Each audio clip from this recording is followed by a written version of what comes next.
আপনারা দেখছেন উপরে লেখা আছে সংবিধান বাঁচাও দেশ বাঁচাও।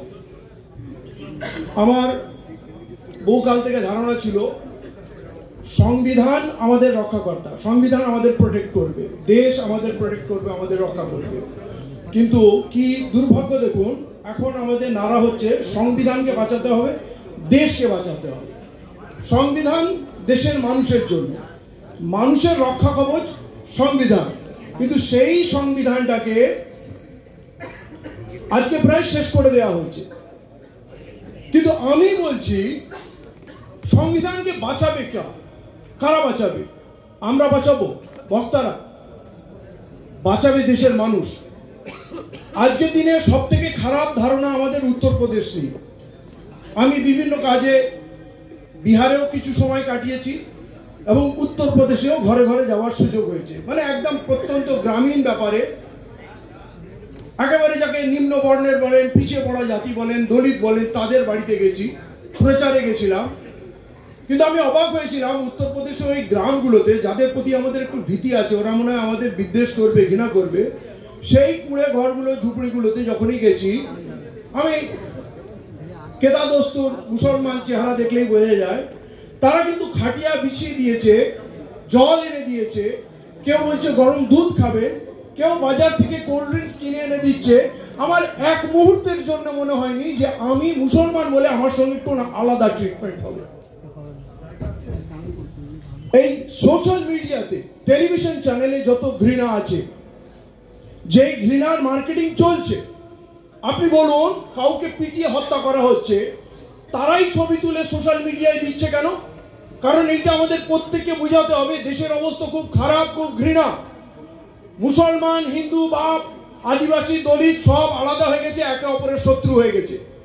আর যেই মুহূর্তে এইটাকে আমরা বিলিভ করব যে সব হিন্দু আমার শত্রু, হিন্দুরা আমাকে ঘৃণা করে, আমার শত্রু, দলিতরা আমার শত্রু, আদিবাসীরা আমার শত্রু, এই অবিশ্বাসটা যখন আপনি বিশ্বাস করতে শুরু করবেন, তখন আপনি সংবিধানকে, দেশকে ধ্বংস করবেন। তারপর বাঁচার আর কোনো রাস্তা খোলা থাকবে না। ওরা মার্কেটিং করছে, ওরা প্রচার করছে, ওদের উদ্দেশ্য কি?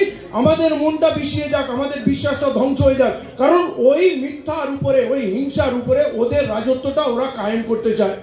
তাহলে আমরা যদি চুপচাপ বসে এটা হজম করি আর ভাবি খুব ভয়ের পরিস্থিতি, হ্যাঁ ভয় লাগে, ট্রেনে বাসে যেতে, বিভিন্ন জায়গায় যেতে ভয় লাগে, কোথাও কেউ জিজ্ঞেস করবে না তো, বাজে কথা না বলা উচিত, চুপচাপ থাকি, এই যে ভয়ের পরিবেশ, এই ভয়টাকে ভাঙবে কারা?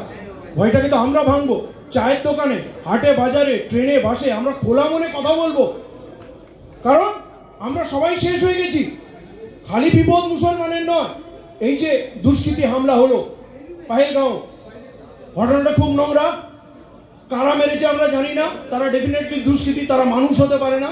কিন্তু যেটা আমরা জানলাম, দেখে দেখে হিন্দুদের মারা হলো, দেখে দেখে হিন্দুদের মারা হলো। এটা যতটা ঘৃণার মতো নোংরা কথা, আমাদের দেশ পাকিস্তানকে শিক্ষা দেওয়ার জন্য যে অপারেশন সিন্দুর চালালো, এইটাও ততটাই নিকৃষ্ট চিন্তা ভাবনা। আপনি হিন্দু মহিলাদের জন্য লড়ছেন, ওই মহিলাগুলো ভারতীয় ছিল না? তাহলে ওর জন্য যে সোফিয়া কুরেশি লড়লো, সোফিয়া কুরেশিও তো প্লেন ক্র্যাশে মারা যেতে পারত। মোহাম্মদ ইমতিয়াজ বিহারে প্রাণ দিল, আমাদের শেখ ঝন্টু শেখ, তাহলে এরা যারা মারা গেল, এবং কাশ্মীরে বিভিন্ন জায়গায় যে মানুষ মারা গেল, প্রচুর মৌলানা, সাধারণ মানুষ, পুরুষ, নারী, বাচ্চা মারা গেল। তাই মুসলমানদের জন্য আপনি কি প্রতিশোধ নেবেন? তার নাম কি দেবেন? তার মানে ওই সন্ত্রাসবাদীদের মাথায় যেমন হিন্দু মুসলমান ঢুকছে, আপনারও চিন্তা একটা সন্ত্রাসবাদীর মতো, আপনি দেশকে হিন্দু মুসলমানের পথে নিয়ে যেতে চাচ্ছেন। ভালো বলেছেন।